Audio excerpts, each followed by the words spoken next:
Organic കെമിസ്ട്രിയുടെ അടുത്തൊരു സെക്ഷനിലേക്ക് എല്ലാവർക്കും സ്വാഗതം. നമ്മൾ ഇന്ന് ഡിസ്കസ് ചെയ്യാൻ പോകുന്ന കൺസെപ്റ്റ് പോളിമേഴ്സ്.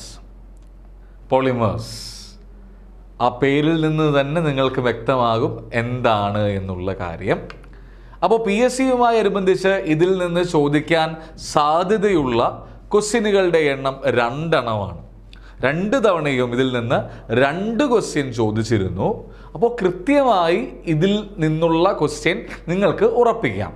അപ്പോൾ ചെയ്യേണ്ട കാര്യം എന്താണ് എന്ന് പറഞ്ഞു കഴിഞ്ഞാൽ, ഇതിൽ പറയുന്ന കൺസെപ്റ്റുകൾ കൃത്യമായി മനസ്സിലാക്കുക. നമ്മൾ പോളിമേഴ്സ് NCERT പറയുന്ന മൊത്തം കാര്യങ്ങളും നമുക്ക് പഠിക്കേണ്ട ആവശ്യമില്ല. NCERT സിലബസിലുള്ള കംപ്ലീറ്റ് കാര്യവും നമുക്ക് പഠിക്കേണ്ട ആവശ്യമില്ല. നമ്മൾക്ക് കൈകാര്യം ചെയ്യേണ്ടത് കുറച്ച് കാര്യങ്ങൾ മാത്രമാണ്. അപ്പോൾ ആ കാര്യങ്ങൾ എന്തൊക്കെയാണ് എന്നാണ് നമ്മൾ ഇന്ന് ഡിസ്കസ് ചെയ്യാൻ പോകുന്നത്. 3 വീഡിയോസിലൂടെയാണ് പോളിമേഴ്സ് ഞാൻ തീർക്കാൻ ഉദ്ദേശിച്ചിരിക്കുന്നത്. വളരെ ലളിതമായി, വളരെ പതിയെ ആണ് ഞാൻ പഠിപ്പിക്കാൻ ഉദ്ദേശിക്കുന്നത്. നിങ്ങൾക്ക് വീണ്ടും വീണ്ടും റിവൈൻഡ് ചെയ്ത് കേൾക്കാം. പറയുന്ന കാര്യം കൃത്യമായി മനസ്സിലാക്കുക. അപ്പോൾ ആദ്യം പറയാൻ പോകുന്ന കാര്യം, എന്താണ് പോളിമർ? അപ്പോൾ ഒരാൾ ചോദിക്കുകയാണ്, എന്താണ് പോളിമർ എന്ന് ചോദിച്ചു കഴിഞ്ഞാൽ, പോളി എന്ന് പറയുന്ന വാക്കിൻ്റെ അർത്ഥം നിങ്ങൾ പറയണം. പോളി എന്താണ് എന്ന് ചോദിച്ചു കഴിഞ്ഞാൽ, പോളി മീൻസ് മെനി. പോളി എന്ന് പറഞ്ഞാൽ എന്താണ്? മെനി. പോളി എന്ന് പറഞ്ഞാൽ മെനി. മർ എന്ന് പറഞ്ഞു കഴിഞ്ഞാൽ യൂണിറ്റുകൾ, മെനി യൂണിറ്റ്സ്. അപ്പോൾ മെനി യൂണിറ്റുകൾ ചേർന്ന എന്തിനെ എനിക്ക് എന്ത് എന്ന് വിളിക്കാം? ഒരു യൂണിറ്റ്, മെനി യൂണിറ്റുകൾ ചേർന്ന ഒരു കോമ്പൗണ്ട് അല്ലെങ്കിൽ ഒരു ലാർജ് മോളിക്യുലാർ മാസ്. മെനി യൂണിറ്റുകൾ ചേർന്ന ഒരു ലാർജ് മോളിക്യുലാർ മാസിനെ ഞാൻ എന്ത് എന്ന് വിളിക്കുന്നു? പോളിമർ എന്ന് വിളിക്കുന്നു. കൃത്യമായി മനസ്സിലാക്കുക. Poly means many, mer means unit, many units. Okay, അപ്പോൾ ഞാൻ പറഞ്ഞു മെനി യൂണിറ്റുകൾ ചേരുന്നു. ഒരു ഉദാഹരണം പറയുകയാണെങ്കിൽ, നമ്മൾ സിമ്പിളായിട്ട് ആലോചിക്കാൻ പറ്റുന്ന കാര്യം, നമുക്കൊരു മുത്തുമാല എടുക്കുകയാണ് എങ്കിൽ ആ ഓരോ മുത്തും കോർത്ത് ഞാനൊരു വലിയ മാലയാക്കി മാറ്റുന്നു. ആ ഓരോ യൂണിറ്റിനെയും മെർ എന്ന് പറയാം. അത് കമ്പൈൻ ചെയ്ത് കിട്ടിയ ആ മെനി മുത്തുകൾ എന്തായിട്ട് മാറി? ഒരു മാലയായി മാറിയതുപോലെ ഇവിടെ ഓരോ ചെറിയ യൂണിറ്റുകൾ ഉണ്ടാകും. ആ യൂണിറ്റുകൾ ഇൻഫൈനൈറ്റ് ആയിട്ട് ലിങ്ക് ചെയ്യുമ്പോൾ ഒരു ഹെവി ആയിട്ടുള്ള, ഒരു ബൾക്കായിട്ടുള്ള മോളിക്യുലാർ മാസ് ഉണ്ടാകുന്നു. ഈ മോളിക്യുലാർ മാസിനെ നമ്മൾ വിളിക്കുന്ന പേരാണ് പോളിമേഴ്സ്. അപ്പോൾ ഒരു ഗ്രീക്ക് വേർഡ്സ്, അപ്പോൾ പോളിമർ എന്ന് പറയുന്ന വേർഡ് ഫോം ചെയ്തിരിക്കുന്ന ഗ്രീക്ക് വേർഡിൽ നിന്നാണ്. Poly means many, mer means units or parts. Okay, അപ്പോൾ നമുക്കറിയാം എന്താ, വെരി ലാർജ് മോളിക്യൂൾ ആണ്. എപ്പോഴും മനസ്സിലാക്കുക, പോളിമർ എന്ന് പറഞ്ഞാൽ വെരി ലാർജ് മോളിക്യൂൾസ് ആണ്. അവിടെ മോളിക്യുലാർ മാസിന്റെ റേഞ്ച് പരീക്ഷയ്ക്ക് ചോദിക്കാം. 10⁻³ to 10⁻⁷. ഈ പറഞ്ഞുണ്ടായ പോളിമറിന്റെ മോളിക്യുലാർ മാസ് എന്ന് പറഞ്ഞാൽ അത് വളരെ ഹൈ ആണ്. ആ മോളിക്യുലാർ മാസ് എന്ന് പറയുന്നത് 10⁻³ to 10⁻⁷ അറ്റോമിക് മാസ്, യൂണിഫൈഡ് അല്ലെങ്കിൽ അറ്റോമിക് മാസിന് തുല്യമാണ്. They are having high molecular mass. കൃത്യമായിട്ട് മനസ്സിലാക്കുക. അപ്പോൾ ഇവയ്ക്ക് ഹൈ മോളിക്യുലാർ മാസ് ഉള്ളത് കൊണ്ട് തന്നെ ഇവയെ മറ്റൊരു പേരും വിളിക്കാം, മാക്രോമോളിക്യൂൾസ് എന്നും വിളിക്കാം. എന്ത് വിളിക്കാം? മാക്രോമോളിക്യൂൾസ് എന്നും വിളിക്കാം. എന്ന് പറഞ്ഞാൽ റിപ്പീറ്റ് ആയിട്ടുള്ള ഒരേ, ഫോർ എക്സാമ്പിൾ നമ്മൾ റിപ്പീറ്റായിട്ട് ചുടുകട്ട കെട്ടിയാണ് വീടുണ്ടാക്കുന്നത്. ആ റിപ്പീറ്റിംഗ് യൂണിറ്റുകളുടെ കോമ്പിനേഷനാണ് നമ്മുടെ ഹോം എന്ന് പറയുന്നത് പോലെ റിപ്പീറ്റിംഗ് ആയിട്ടുള്ള സ്ട്രക്ചറൽ യൂണിറ്റുകൾ ലാർജ് സ്കെയിലിൽ ജോയിൻ ചെയ്യുമ്പോൾ കിട്ടുന്ന ആ ലാർജ് ആയിട്ടുള്ള മോളിക്യൂൾസ്, ഹൈ മോളിക്യുലാർ മാസ് ഉള്ള ആ ലാർജ് മോളിക്യൂളിനെ വിളിക്കുന്ന പേരാണ് പോളിമേഴ്സ്. അപ്പോൾ ബേസിക് ആയിട്ടുള്ള കാര്യങ്ങൾ വളരെ ഡെപ്തിൽ മനസ്സിലാക്കുക. അതിൽ നിന്ന് ബാക്കിയിലേക്ക് പോകുമ്പോൾ എല്ലാ കാര്യങ്ങളും വളരെ സിമ്പിളായി തോന്നും. ഓക്കെ, ഇനി നമുക്കറിയാം, ഞാൻ പറഞ്ഞു ഒരു സിമ്പിൾ യൂണിറ്റ് നമ്മൾ പറഞ്ഞു, റിപ്പീറ്റ് ചെയ്യുന്ന സ്ട്രക്ചറൽ യൂണിറ്റുകളുണ്ട്. ഈ പറയുന്ന സിമ്പിൾ ആയിട്ടുള്ള റിപ്പീറ്റ് ചെയ്യുന്ന റിയാക്റ്റീവ് മോളിക്യൂളുകളെ നമ്മൾ വിളിക്കുന്ന പേരാണ് മോണോമേഴ്സ്. നമ്മൾ എന്ത് വിളിക്കും? മോണോമേഴ്സ്. മറക്കരുത്. അപ്പോൾ മോണോമേഴ്സ് എന്താണ് എന്ന് ചോദിച്ചു കഴിഞ്ഞാൽ സിമ്പിൾ ആയിട്ടുള്ള റിപ്പീറ്റ് ചെയ്യുന്ന റിയാക്റ്റീവ് മോളിക്യൂളുകളെ നമ്മൾ വിളിക്കുന്ന പേരാണ് മോണോമേഴ്സ്. ഇവ തമ്മിൽ ഈ ഓരോ മോണോമേഴ്സിന് അടുത്തുള്ള മോണോമറുമായി യോജിപ്പിക്കുന്ന ബോണ്ട് എന്താണ് എന്ന് ചോദിച്ചാൽ കോവാലന്റ് ബോണ്ടിലാണ് ഫോം ചെയ്യുക. അപ്പോൾ ഇതിൽ നിന്ന് പോളിമർ എന്ന് പറയുന്ന ഡെഫിനിഷനിൽ എന്തൊക്കെ ചോദിക്കാം? മോണോമേഴ്സ് ഏത് ബോണ്ടിങ് ആണുള്ളത്? കോവാലന്റ് ബോണ്ടാണുള്ളത്. ആ സിമ്പിൾ ആയിട്ടുള്ള റിയാക്റ്റീവ് മോളിക്യൂളിനെ വിളിക്കുന്ന പേരെന്ത്? മോണോമർ. ഇവിടെ വലിപ്പം, ഇവിടെ മൈക്രോ മോളിക്യുലാർ സ്ട്രക്ചർ എന്ന് പറയുമ്പോൾ ഇതിന്റെ വലിപ്പം ഏത് വരെ വരാറുണ്ട്? 10⁻³ മുതൽ 10⁻⁷ സ്കെയിൽ വരെ വരാറുണ്ട്. ഈ ഒരു പ്രോസസ്സിനെ വിളിക്കുന്ന പേരാണ്, ഈ റെസ്പെക്റ്റീവ് മോണോമേഴ്സ് കമ്പൈൻ ചെയ്ത് ഈ പോളിമേഴ്സ് ഉണ്ടാകുന്ന ഈ ഒരു പ്രോസസ്സിനെ വിളിക്കുന്ന പേരാണ് പോളിമറൈസേഷൻ.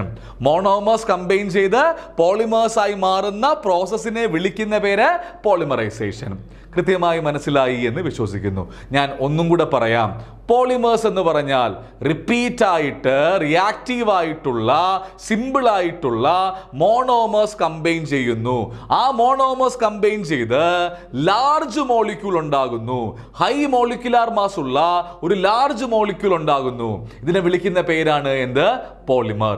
ഇതിന്റെ സൈസ് എത്ര? 10⁻³ to 10⁻⁷U. ഈ പ്രോസസ്സിനെ വിളിക്കുന്ന പേരെന്ത്? പോളിമറൈസേഷൻ. പോളി എന്ന് പറയുന്ന വാക്കിന് അർത്ഥം എന്ത്? മെനി. മർ എന്ന് പറയുന്ന വാക്കിന് അർത്ഥം എന്ത്? യൂണിറ്റ് അല്ലെങ്കിൽ പാർട്ട്. അപ്പോൾ നിങ്ങൾക്ക് എല്ലാവർക്കും ഇനി പോളിമേഴ്സ് അല്ലെങ്കിൽ പോളിമറൈസേഷൻ എന്താണ് എന്ന് ചോദിച്ചു കഴിഞ്ഞാൽ വ്യക്തമായി ഡീറ്റെയിൽഡ് ആയി പറഞ്ഞു കൊടുക്കാൻ സാധിക്കുമെന്ന് വിശ്വസിക്കുന്നു. അടുത്ത സ്ലൈഡിലേക്ക് പോകാം. ഓക്കെ, ഇനി പോളിമേഴ്സിനെ എങ്ങനെയൊക്കെ ക്ലാസിഫൈ ചെയ്യാം എന്നുള്ള കാര്യമാണ് പറയാൻ പോകുന്നത്. അപ്പോൾ ഞാൻ ഇവിടെ പറയാൻ പോകുന്നത് എവിടെ നിന്നാണോ പോളിമേഴ്സിന്റെ, അല്ലെങ്കിൽ ബേസ്ഡ് ഓൺ ദ സോഴ്സ് ആണ് ഞാൻ പറയാൻ പോകുന്നത്. ബേസ്ഡ് ഓൺ ദ സ്ട്രക്ചർ അല്ല പറയാൻ പോകുന്നത്. ബേസ്ഡ് ഓൺ ദ സ്ട്രക്ചർ അല്ല ഞാൻ പറയാൻ പോകുന്നത്. പോളിമേഴ്സിന്റെ ക്ലാസിഫിക്കേഷനിൽ ഞാൻ പറയാൻ പോകുന്നത് ബേസ്ഡ് ഓൺ സോഴ്സ്. സ്ട്രക്ചർ പറയാം, ബേസ്ഡ് ഓൺ സോഴ്സും പറയാം. നമ്മൾ ആദ്യം പറയാൻ പോകുന്നത് ബേസ്ഡ് ഓൺ സോഴ്സ് ആണ്. സോഴ്സിന്റെ അടിസ്ഥാനത്തിൽ പറയുകയാണ് എങ്കിൽ പോളിമേഴ്സിനെ പ്രധാനമായും 3 രീതിയിൽ ക്ലാസിഫൈ ചെയ്യാം. സോഴ്സ് എന്ന് പറഞ്ഞാൽ എവിടെ നിന്നാണ് ഉണ്ടാകുന്നത്. എവിടെ നിന്നാണ് ഉണ്ടാകുന്നത് ചോദിച്ചാൽ എനിക്ക് നാച്ചുറലി ഉണ്ടാക്കിയെടുക്കാം, ആർട്ടിഫിഷ്യലി ഉണ്ടാക്കിയെടുക്കാം. നാച്ചുറലി ഉണ്ടാക്കി കിട്ടിയ സാധനത്തിൽ ആർട്ടിഫിഷ്യലായി പ്രോസസ്സുകൾ നടത്തി അതിനെ സിന്തറ്റിക് ആയി, സെമി സിന്തറ്റിക് ആക്കി മാറ്റാം. അപ്പോൾ നാച്ചുറലി ഉണ്ടായി കുറെ ആർട്ടിഫിഷ്യൽ പ്രോസസ് നടത്തി. അപ്പോൾ 3 രീതിയിൽ എനിക്ക് എന്തുണ്ടാക്കാം? പോളിമേഴ്സ് ഉണ്ടാക്കാം എന്നുള്ള കാര്യം ഞാൻ പറഞ്ഞു. ഓക്കെ, അപ്പോൾ ആദ്യം പറയാൻ പോകുന്ന കാര്യം നാച്ചുറൽ പോളിമേഴ്സ്. നിങ്ങൾക്ക് സംശയമില്ലാതെ പറയാൻ സാധിക്കണം, പ്ലാന്റ്സിൽ നിന്നും അനിമൽസിൽ നിന്നും ഉണ്ടാക്കുന്ന നാച്ചുറലി നമുക്ക് കിട്ടുന്ന പോളിമേഴ്സിനെ വിളിക്കുന്ന പേരാണ് natural polymers. For example cellulose, proteins, starch. മറക്കരുത്, protein is a natural polymer, cellulose is a natural polymer, starch is a natural polymer. ചില റെസിനുകൾ, ചില റബ്ബറുകൾ, ഇവയെല്ലാം എന്ത് ആണ്? നാച്ചുറൽ പോളിമേഴ്സ് ആണ്. കൃത്യമായി എക്സാമ്പിളുകൾ നോക്കി വെക്കുക. Identify the odd one out. ഇപ്പോൾ പോളിമേഴ്സ് 4 തരാം, സിന്തറ്റിക്കും സെമി സിന്തറ്റിക്കും, ചിലപ്പോൾ 3 സിന്തറ്റിക് തരാം, അതിലൊരു നാച്ചുറൽ പോളിമർ ഉൾപ്പെടുത്തിയിരിക്കും. അപ്പോൾ you have to identify the odd one out എന്ന് പറഞ്ഞ് ഈ പറഞ്ഞ കാര്യം ചോദിക്കാം. നാച്ചുറൽ പോളിമേഴ്സിൽ ഏതൊക്കെ വരാം? Proteins, cellulose, starch, some resins and rubber. ഇനി അടുത്ത് പറയുന്ന കാര്യം എന്ന് പറഞ്ഞാൽ സെമി സിന്തറ്റിക് പോളിമേഴ്സ് എന്ന് പറയാം. സെമി സിന്തറ്റിക് പോളിമേഴ്സ് എന്ന് പറഞ്ഞാൽ ഞാൻ പറഞ്ഞു നമ്മൾ നാച്ചുറലി ഡെറിവേറ്റ് എടുക്കുന്ന ഒരു സാധനമാണ് സെല്ലുലോസ്. ഓക്കെ, ഈ സെല്ലുലോസിന്റെ derivatives, for example cellulose acetate എന്ന് പറയുന്നവ, സെല്ലുലോസ് നൈട്രേറ്റ് എന്ന് പറയുന്നവ, ഇവെല്ലാം സെമി സിന്തറ്റിക്. നാച്ചുറലി കിട്ടിയ സെല്ലുലോസിന് ചില മാറ്റങ്ങൾ വരുത്തുമ്പോൾ ഉണ്ടാകുന്ന സാധനങ്ങളാണ് സെല്ലുലോസ് അസറ്റേറ്റ് അഥവാ റയോൺ, സെല്ലുലോസ് നൈട്രേറ്റ് തുടങ്ങിയവ. ഇത് എന്തിന് എക്സാമ്പിൾ ആണ്? Semi synthetic. അപ്പോൾ നിങ്ങൾ അറിഞ്ഞിരിക്കേണ്ട കാര്യം ഈ 2 എക്സാമ്പിളുകളാണ്, cellulose acetate and cellulose nitrate. ഇവ എന്തിന് എക്സാമ്പിൾ ആണ്? സെമി സിന്തറ്റിക് പോളിമേഴ്സ് എക്സാമ്പിൾ ആണ്. അപ്പോൾ പോളിമർ എന്താണ് എന്ന് മനസ്സിലുണ്ടാകണം.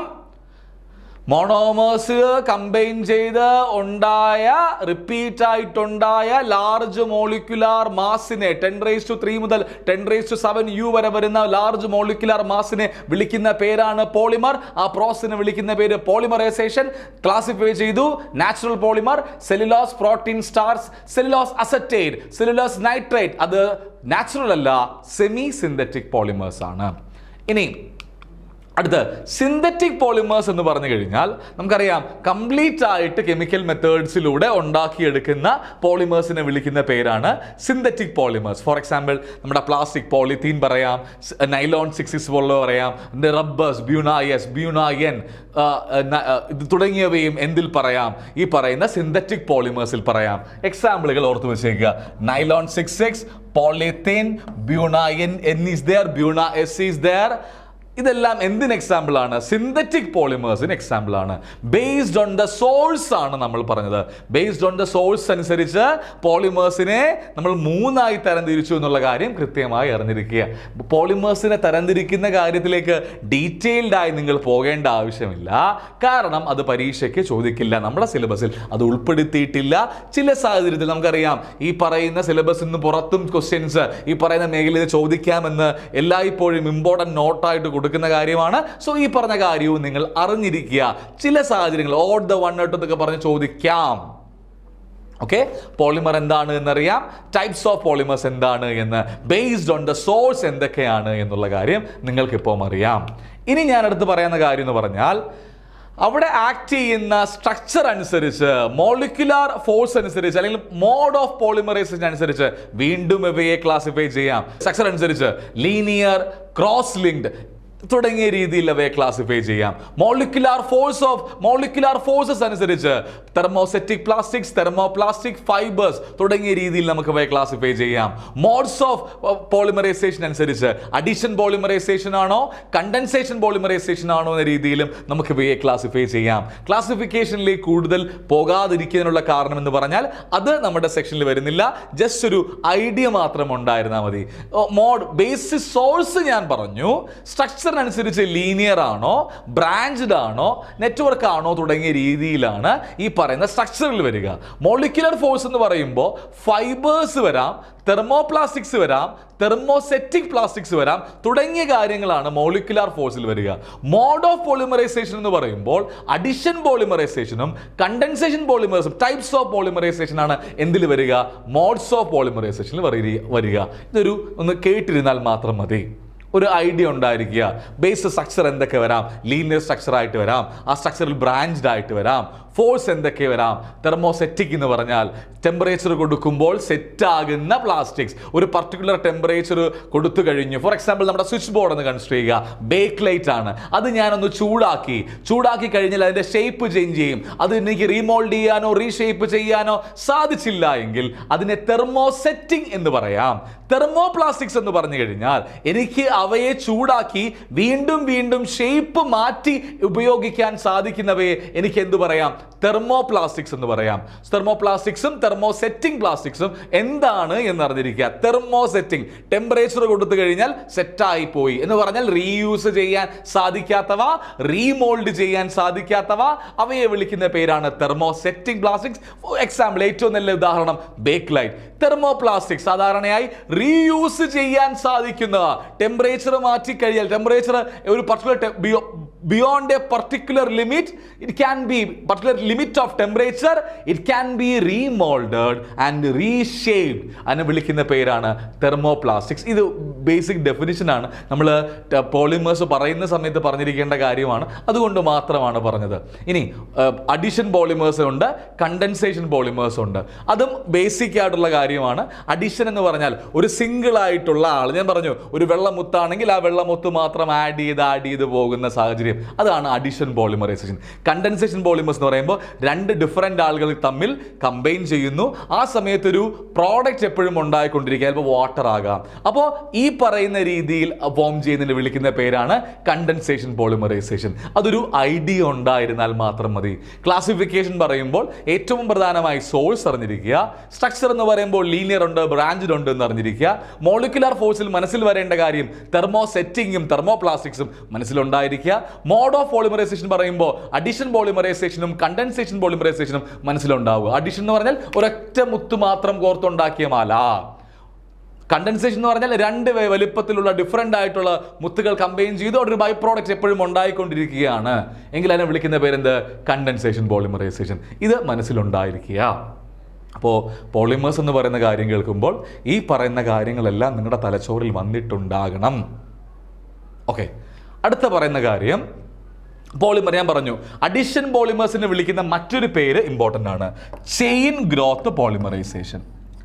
ഇനി കണ്ടൻസേഷൻ പോളിമേഴ്സിനെ വിളിക്കുന്ന മറ്റൊരു പേര് സ്റ്റെപ്പ് ഗ്രോത്ത് പോളിമറൈസേഷൻ. ഈ രണ്ട് പേരുകൾ അറിഞ്ഞിരിക്കുക. അഡിഷൻ പോളിമറൈസേഷനെ വിളിക്കുന്ന മറ്റൊരു പേര് എന്താ? ചെയിൻ ഗ്രോത്ത് പോളിമറൈസേഷൻ എന്നും കണ്ടൻസേഷൻ പോളിമേഴ്സിനെ വിളിക്കുന്ന പേരെന്താ? സ്റ്റെപ്പ് ഗ്രോത്ത് പോളിമറൈസേഷൻ എന്നും വിളിക്കാം. ഈ രണ്ട് പേരുകളും അറിഞ്ഞിരിക്കുക. ഇനി നമുക്ക് സിലബസിലുള്ള ആദ്യത്തെ പോളിമർ എന്താണ് എന്ന് ചോദിച്ചു കഴിഞ്ഞാൽ പോളിത്തീനാണ്.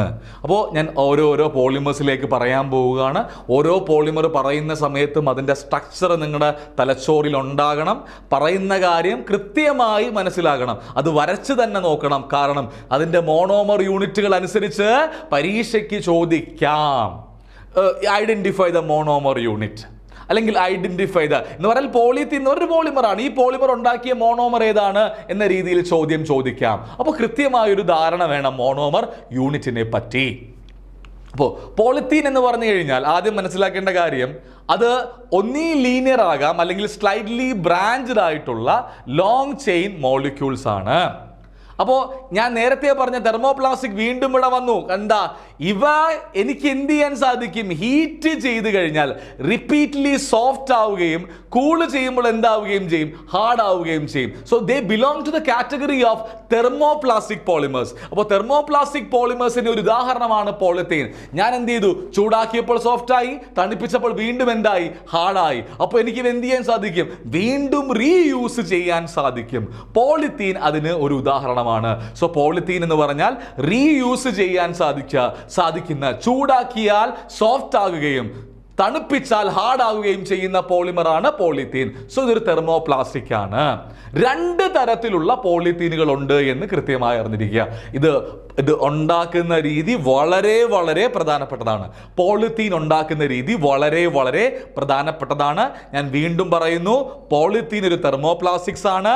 ഒരു തെർമോപ്ലാസ്റ്റിക് ആണ് എന്ന് പറഞ്ഞാൽ ചൂടാക്കിയാൽ സോഫ്റ്റ് ആകും, തണുപ്പിച്ചാൽ ഹാർഡ് ആകും. തെർമോപ്ലാസ്റ്റിക്. ഇനി ഞാൻ ആദ്യം പറയാൻ പോകുന്നത് ലോ ഡെൻസിറ്റി പോളിത്തീൻ ആണ്. അപ്പോൾ ലോ ഡെൻസിറ്റി പോളിത്തീൻ എന്ന് പറയുമ്പോൾ നമ്മൾ ആദ്യം മനസ്സിലാക്കേണ്ട കാര്യം അതിൻ്റെ എങ്ങനെയാണ് ഇത് ഉണ്ടാക്കുന്നത് എന്നുള്ളതാണ്. അതിൽ ടെമ്പറേച്ചർ വളരെ ഇമ്പോർട്ടൻസ് കൊടുക്കണം, പ്രഷറിനും വളരെ ഇമ്പോർട്ടൻസ് കൊടുക്കണം. അപ്പോൾ നമ്മൾ എപ്പോഴും മനസ്സിലാക്കുക, ലോ ഡെൻസിറ്റി പോളിത്തീൻ എന്ന് പറയുമ്പോൾ അത് ഉണ്ടാക്കുന്നത് എവിടെ നിന്നാണ് എന്ന് ചോദിച്ചു കഴിഞ്ഞാൽ ഈഥീൻ. മറക്കരുത്, ഞാൻ ഈഥീൻ എന്ന് പറയുന്ന ആളിൽ നിന്നാണ് ഉണ്ടാക്കുന്നത് പറഞ്ഞു. എന്താണ്? ഈഥീൻ. മറക്കരുത്, ഈഥീൻ. ഈഥീൻ എന്ന് പറഞ്ഞാൽ നമ്മൾ പഠിച്ച കാര്യമാണ്. CH2 double bond CH2. CH2 double bond CH2 വിളിക്കുന്ന പേരാണ് ഈഥീൻ. ഈ ഈഥീനിന്റെ N മോളിക്യൂൾസ് എടുത്തു. എത്ര മോളിക്യൂൾസ് എടുത്തു? ഈ ഈഥീനിന്റെ N മോളിക്യൂൾസ് എടുത്തപ്പോൾ ഉണ്ടായ പോളിമറിനെ ഞാൻ വിളിക്കുന്ന പേരാണ് പോളിത്തീൻ. മറക്കരുത്, എപ്പോഴും ഓർത്തിരിക്കുക, ഈഥീൻ എന്ന് പറയുന്ന മോണോമർ യൂണിറ്റിനെ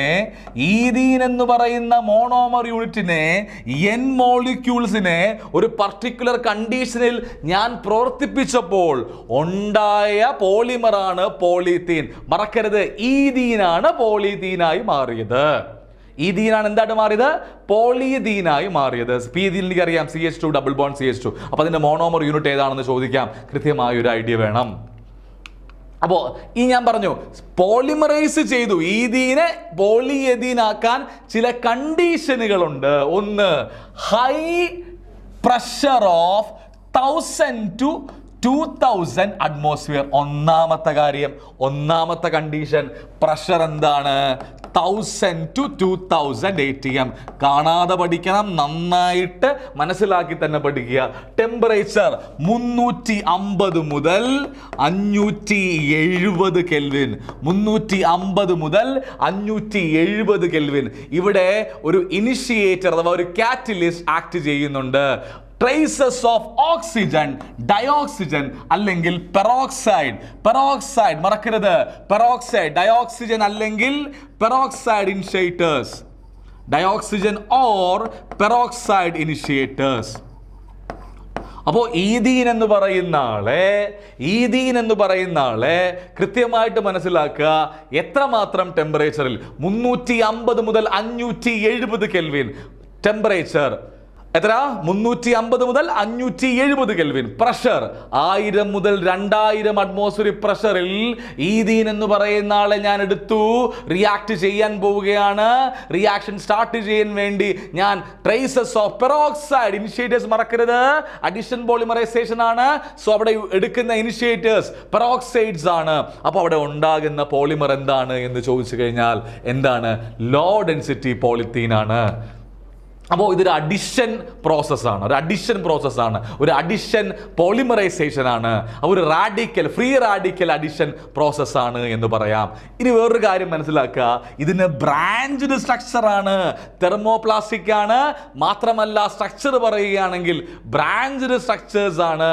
അപ്പോൾ സ്ട്രെയിറ്റ് ചെയിനിൽ ബ്രാഞ്ചസ് കാണപ്പെടുന്ന പോളിത്തീൻ ഏത്? Low density polythene. ഹൈ ടെമ്പറേച്ചറിലാണോ? ടെമ്പറേച്ചർ എത്രയാ? 350 മുതൽ 570 കെൽവിൻ. പ്രഷർ എത്രയാ? 1000 മുതൽ 2000 അറ്റ്മോസ്ഫിയറിക് പ്രഷർ. അടുത്ത് മനസ്സിലാക്കേണ്ട കാര്യം, ഇവിടെ ഇനിഷ്യേറ്റേഴ്സ് അല്ലെങ്കിൽ കാറ്റലിസ്റ്റ് ഉപയോഗിക്കുന്നുണ്ടോ? പെറോക്സൈഡ് അല്ലെങ്കിൽ ഡയോക്സിജൻ കാറ്റലിസ്റ്റുകൾ ഉപയോഗിക്കുന്നുണ്ട്.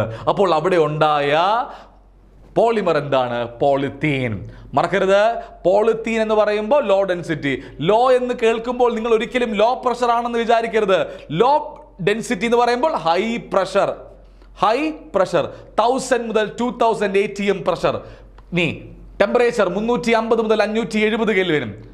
കാറ്റലിസ്റ്റ് ഡയോക്സിൻ അല്ലെങ്കിൽ പെറോക്സൈഡ് ഇനിഷ്യേറ്ററുകൾ. ഇതെന്ത് അഡീഷനാണ്? ഫ്രീ റാഡിക്കൽ അഡീഷൻ മെക്കാനിസം ആണ്. സ്ട്രെയിറ്റ് ചെയിനിൽ എന്ത് വരുന്നുണ്ട്? ബ്രാഞ്ചസ് വരുന്നുണ്ട്. ഇത്രയും കാര്യം ഓർത്തിരിക്കുക.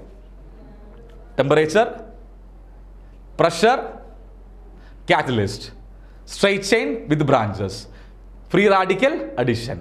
ഓക്കെ, ഇനി അടുത്ത് പറയുന്ന കാര്യം ഇതിൻ്റെ ക്യാരക്ടറിസ്റ്റിക്സ് ആണ്. സവിശേഷതകൾ പറയുകയാണെങ്കിൽ ഇറ്റ് ഈസ് കെമിക്കലി ഇനേർട്ട്, ടഫാണ്, ഫ്ലെക്സിബിൾ ആണ്, പുവർ കണ്ടക്ടർ ഓഫ് ഇലക്ട്രിസിറ്റി ആണ്. 4 കാര്യങ്ങൾ. കെമിക്കലി ഇനേർട്ടാണ്, ടഫാണ്, ഫ്ലെക്സിബിൾ ആണ്, പുവർ കണ്ടക്ടർ ഓഫ് ഇലക്ട്രിസിറ്റി ആണ്. അപ്പോൾ ഇലക്ട്രിസിറ്റി കണ്ടക്ട് ചെയ്യുന്ന വയറുകളിലെ ഇൻസുലേഷൻ എന്ന് പറഞ്ഞാൽ എന്താകാം? പോളിത്തീൻ ആകാം. സ്ക്യൂസ് ബോട്ടിൽസ്, പെറ്റ് ബോട്ടിൽസ്, നമ്മൾ വെള്ളം കുടിക്കുന്ന പെറ്റ് ബോട്ടിൽസ് എന്നറിയപ്പെടുന്നത് അഥവാ പോളിയെത്തീൻ ബോട്ടിൽസുകളാണ്. ടോയ്സും ഫ്ലെക്സിബിൾ പൈപ്പുകളും എല്ലാം എന്തുകൊണ്ടും ഉണ്ടാക്കാം? ഇവ കൊണ്ടുണ്ടാക്കാം. ഓർത്തിരിക്കുക, അവ കെമിക്കലി ഇനേർട്ടാണ്. അതുകൊണ്ടാണ് നമ്മൾ പെറ്റ് ബോട്ടിൽസ് എന്ന് പറഞ്ഞാൽ എന്താ? നമ്മൾ മിനറൽ വാട്ടർ മേടിക്കുന്ന കുപ്പി, ആ കുപ്പി വെള്ളം, ആ കുപ്പി ഉണ്ടാക്കിയത് എന്തുകൊണ്ടാണ്? ലോ ഡെൻസിറ്റി പോളിത്തീനാണ്. ആര് ചോദിച്ചാലും മനസ്സിൽ വരണം, ഞാനൊരു പെറ്റ് ബോട്ടിൽ കുടിക്കാൻ എടുക്കുന്ന സമയത്ത് എൻ്റെ മനസ്സിൽ വരേണ്ട കാരണം ഇത് പെറ്റ് ബോട്ടിലാണ്. പെറ്റ് എന്ന് പറഞ്ഞാൽ എന്താ? പോളിയെത്തീൻ ബോട്ടിലാണ്, ലോ ഡെൻസിറ്റി പോളിത്തീനാണ്. ഹൈ പ്രഷറിൽ 350 മുതൽ 570 1000 മുതൽ 2000 അറ്റ്മോസ്ഫിയറിക് പ്രഷറിൽ ഉണ്ടാക്കിയെടുത്ത സാധനമാണ്. പെറോക്സൈഡ് ഇനിഷ്യേറ്റർ ആയിട്ട്, ഡയോക്സിൻ ഇനിഷ്യേറ്റർ ആയി ഉണ്ടാക്കിയെടുത്ത സാധനമാണ്. ഇതാണ് ആ സ്കീസ് ബോർഡ് ഉണ്ടാക്കിയിരിക്കുന്നത്. അത് ഇലക്ട്രിസിറ്റി കണ്ടക്ട് ചെയ്യോ? പുവർ കണ്ടക്ടർ ആണ്, ഫ്ലെക്സിബിൾ ആണ്, നമുക്ക് തന്നെ സ്ക്യൂസ് ചെയ്യാൻ പറ്റുന്ന കാര്യമാണ്. ഇനി അടുത്ത് പറയുന്ന കാര്യം high density polythene. High density polythene എന്ന് പറഞ്ഞു കഴിഞ്ഞാൽ കൃത്യമായിട്ട് മനസ്സിലാക്കുക, അവിടെ ഒരു കാറ്റലിസ്റ്റ് എടുക്കുന്നുണ്ട്, സീഗ്ലർ നാറ്റ കാറ്റലിസ്റ്റ്. മറക്കരുത്, സീഗ്ലർ നാറ്റ കാറ്റലിസ്റ്റ്. എന്താ? Tri ethyl aluminium and titanium tetrachloride. Tri ethyl aluminium and titanium ടെട്രാക്ലോറൈഡിനെ വിളിക്കുന്ന പേരാണ്, tri ethyl aluminium and titanium ടെട്രാക്ലോറൈഡിനെ വിളിക്കുന്ന പേരാണ് സീഗ്ലർ നാറ്റ കാറ്റലിസ്റ്റ്. മറക്കരുത്, ഇതും അഡിഷൻ പോളിമറൈസേഷൻ ആണ്. അപ്പോൾ ഒരു ഹൈഡ്രോ കാർബൺ സോൾവെന്റ് ഉണ്ട്, അതിൽ എന്തിന്റെ പ്രസൻസിലാണ്? Ziegler Natta catalyst. നേരത്തെ പെറോക്സൈഡ് ഇനിഷ്യേറ്റർ എങ്കിൽ ഇവിടെ എടുക്കുന്ന കാറ്റലിസ്റ്റ് ഇതാ tri ethyl aluminium and titanium chloride. Tri ethyl aluminium and titanium tetrachloride. മറക്കരുത്, tri ethyl aluminium and titanium tetrachloride. Tri ethyl aluminium and titanium tetrachloride. Temperature 333 Kelvin to 343 Kelvin. 333 Kelvin to നേരത്തേക്കാൾ temperature കൂടുതലാണോ കുറവാണോ? Temperature എന്ത് ചെയ്തു? കുറഞ്ഞു. Pressure നമ്മൾ എന്ത് ചെയ്തു? കുറച്ചു.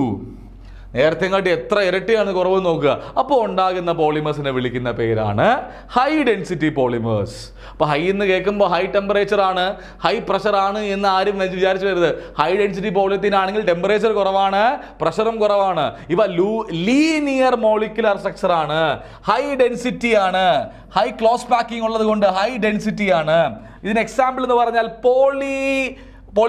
എക്സാമ്പിൾ ആയിട്ട് പറഞ്ഞ ഹൈ ഡെൻസിറ്റി പോളിത്തീൻ മനസ്സിലാക്കേണ്ട കാര്യം ഇത് എവിടെയൊക്കെ ഉപയോഗിക്കുമെന്നുള്ള കാര്യമാണ്.